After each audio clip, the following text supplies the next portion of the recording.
Hello everyone, welcome back to my channel. I am here to help solve missing women, children, and men cases. We are here to see where their bodies are located. We are here to see where they are at. We are here to break the codes if we see any. We are here to see where their bodies are located. We are here to see where um let's begin, y'all. My mind went blank, okay? Y'all know how it goes, okay? We'll be talking about me, Elizabeth Ortiz. Okay. We'll be talking about me, my son, young boy, and my ex-husband, Bin Laden, okay? I know y'all heard about that scary movie called The Grudge. That is actually based on a true story. Yes, come show y'all the clips, okay? My body's still in the house. I don't really kill people, but I will scare you to death, though. That don't mean I'm actually killing you, though. Okay? It's his spirit that's killing you. Because he made me scary. And I'm still in the house. And we don't, you don't understand, we don't try so hard to get me and young boy's spirit. And his spirit, he's still there too. He hung himself after. He drowned. And my cat, Monique, he drowned. Young boy named her. He drowned young boy in the cat. Okay? So he even can scare you, but they say mainly me though. And he killed me, broke my neck, blah blah, put me in the upstairs or whatever. Okay? I'll show you the picture with the house of it. I don't cry. So many people, all my people don't pay so many people to go up in that house to at least get me, my son, my cat spirit out, but it ain't gonna happen, y'all. Okay? So I found the article, okay? I'm gonna put the clips in here below as well, okay? He thought I was cheating, okay? I was not cheating. I was actually being nosy, and I found a picture of someone, and he was like, "Oh, you have an affair with this person." I don't know, he just went crazy, but I wasn't cheating, okay? So let's read. So this is Gilbert, Jonathan, and Elizabeth Ortiz, okay? Yes.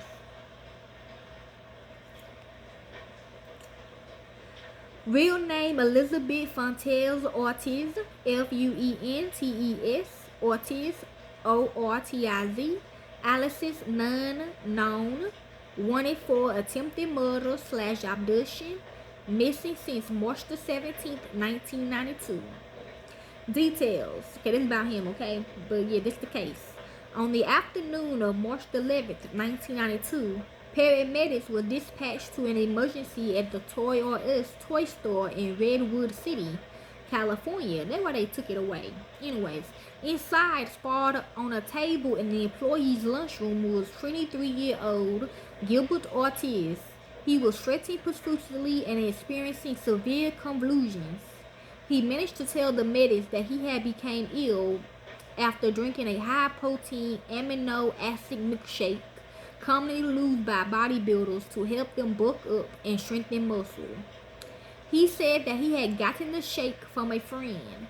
As the medics tried to ask more questions, Gilbert began to slip in and out of consciousness. His 23-year-old wife, Elizabeth, was contacted, and paramedics rushed him to nearby Syracuse Hospital. Doctors in the emergency room was baffled by his condition. They examined the plastic sports bottle which had contained the shake and set it aside so the contents could be tested later. Within moments, Elizabeth arrived in the emergency room. Doctors hoped that she could provide an explanation for his sudden, mysterious illness. A doctor asked Elizabeth if she had even seen the bottle before. She said she had not. The doctor told her that they suspected Gilbert may have had an overdose of drugs. However, she said that he did not do drugs. By 10 p.m. that evening, he had developed pneumonia. His lungs had collapsed and his liver and kidneys had failed. He was admitted to the intensive care unit. He would later suffer cardiac arrest and slip into a coma. As his life hung in the balance, doctors worked relentlessly to determine what had caused him to become so violently ill. Detectives wanted to know where the bottle came from. They wanted to determine if it was really a bad mixture that made him sick or if it was a deliberate mix. But sometime that afternoon, the bottle mysteriously disappeared. It was a first in a series of bizarre incidents that would lead authorities to believe that Gilbert had been poisoned by someone he thought he could trust. In 1987, Gilbert was serving in the Army when he met Elizabeth Fontes. They married 3 years later and moved into an apartment in East Palo Alto. Shortly after the birth of their son, Jonathan, Gilbert took an entry-level position in the toy store in Redwood City, but he and Elizabeth had a troubled relationship and frequently fought over money. Their fights culminated in a shoving match after she thought he had hurt Jonathan. He was arrested after that incident but released the next day without charges. The two reconciled and stayed together, apparently for Jonathan. In March 1992, Gilbert received a promotion and the future suddenly seemed brighter. Less than a week later, he was in the hospital, fighting for his life. Gilbert's mother and sister soon joined Elizabeth at the hospital. They said they was in the waiting room. Elizabeth received a strange phone call which seemed to upset her. According to Gilbert's sister Brenda, Brendha, Elizabeth was nervous when she came back from the phone. Elizabeth told them that she was going to go home and check on Jonathan because she was concerned about him. She also said she was going to go to Gilbert's work to see if she can find anything related to his illness because she knew the combination for his locker. However, she did not say anything about the phone call or why she was concerned about Jonathan. About 2 hours later, Elizabeth came back into the hospital waiting room. She was hysterical and yelling, He's got Jonathan. That's men's got Jonathan. Brenda, her mother, and an ICU nurse sat Elizabeth down and tried to calm her. I'm seeing drown. I'm seeing somebody walking by. They asked her what was happening, and she said that there was a man outside in the parking lot who said he was going to hurt Jonathan. Brenda asked if the man had Jonathan outside with him. Elizabeth then said that the man said he was going to kidnap Jonathan. Confused, Brenda said to Elizabeth that she thought Elizabeth's mother had Jonathan. Brenda decided to call her. She confirmed that Jonathan was at her house with her. While Brenda was on the phone, Elizabeth blurted out a disjointed, frightening story. She said she had been approached by a small boy in the hospital parking lot who then directed her to a masked man in a parked car. She did not recognize the man. The man told her that he knew what had happened to Gilbert and that he had drank the wrong stuff. According to Elizabeth, the man then handed her a paper bag. He said that Gilbert had drank what was in the bag. Inside the bag was a bottle of Ortiz, a liquid intoxicator. The nurse said that she was going to contact the police. That made sense. I think he did. I think he was doing that, right? I don't know. Yeah, I'm going to say yeah. However, Elizabeth did not want her to claim that the man threatened to hurt Jonathan if anyone called the police. The nurse, Skepta, immediately made 2 phone calls, one to the National Poison Control Center and the other to the Redwood City Police. 5 days later, Elizabeth was questioned by detectives after the mysterious masked man she said had handed her the intoxicator. For about the first hour of the interview, she maintained the story that she had given the officers and the nurses at the scene about the man with the mask and the little boy. She told Detective Catherine Anderson that while she thought the story was strange, it was the truth. Detectives asked Elizabeth how the man and the little boy knew that Gilbert had drank the intoxicator. She said she did not know, as she had never met them before. Detective Anderson told her that the story did not make sense.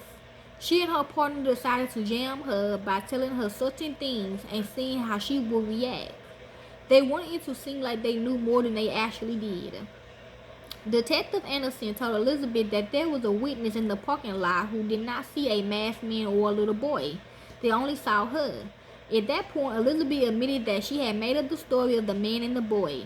She said that a doctor had told her that whatever Gilbert drank was in their house and asked if she had any interceptors. Okay, something about Jeremiah, Michael Jackson, and his sister wives and shit. But I'm the main wife though, but I don't claim it though. But you know, I gotta tell y'all that because I'm like the main. But really, it's against my will, but I'm still the main though. She said that she searched the house and found the bottle of insecticide. She then said that she made up the story because she was scared and thought that Gilbert might have been trying to hurt himself. She thought that he might have been depressed and wanted to commit suicide. So he wanted to get out. She said she did not want him to get in trouble. Detective Anderson asked Elizabeth if she would be willing to take a lie detector test. Elizabeth said that she had to leave because she had a job interview. Detective Anderson asked if she could come back in the afternoon after the interview to take the test. She agreed, saying she would be back. However, she never returned to the police station. The next morning, Detective Anderson reached Elizabeth at her mother's home in San Francisco, 20 minutes from Redwood City. This time, she refused to come in. 11 days later, Gilbert regained consciousness and police suspicions were finally confirmed. He had apparently been poisoned by his own wife. According to Gilbert's sister wife, at around 12 o'clock p.m. that day, Elizabeth called him and told him that she wanted to have lunch with him. She also told him about a co-worker's son who had bulked up by drinking amino acid milkshakes. Gilbert said that he had lifted weights in the past, but he could never get big, which was the kind of guy Elizabeth liked it. Gilbert said that Elizabeth's co-worker mixed up the milkshake and gave it to her. She came to Gilbert's work at lunchtime and dropped it off with their lunch from McDonald's. The two met around 2 p.m. in the toy store parking lot. The shake was already mixed in a plastic sports bottle.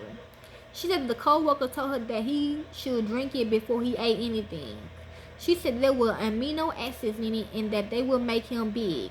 She also told him that it might taste a little nasty, but that was how it's supposed to taste because of the amino acid, okay? You ain't lying, son, okay? The extra notes, okay? Hold on, I gotta read these for. Nearly a year has passed since Gilbert was poisoned, but he still had not fully recovered. The insecticides caused serious damage to his liver, kidneys, and nervous system. Initially, he was unable to walk due to the pain in his feet. He endured months of pain and he recovered from his injuries. His right foot is numbed and he had difficulty walking without assistance.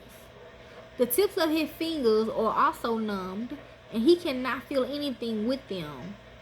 Doctors are uncertain if he will ever fully recover or if the damage to his nerves is permanent.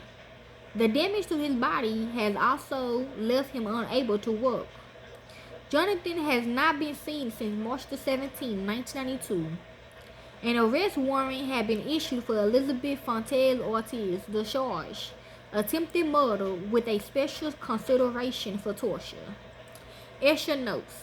This case first aired on the November 25, 1992 episode, which was the special live broadcast on Unsolved Mysteries. It was updated on October 15, 2001. It was also profiled on America's Most Wanted during the investigation and snapped after it was resolved. Sources differ on the sentence Elizabeth received. Some say that she received a sentence of 13 years to life, others that she received life in prison with the possibility of parole. It's that same girl I was telling you about. Okay. Not about me at the bridge, okay?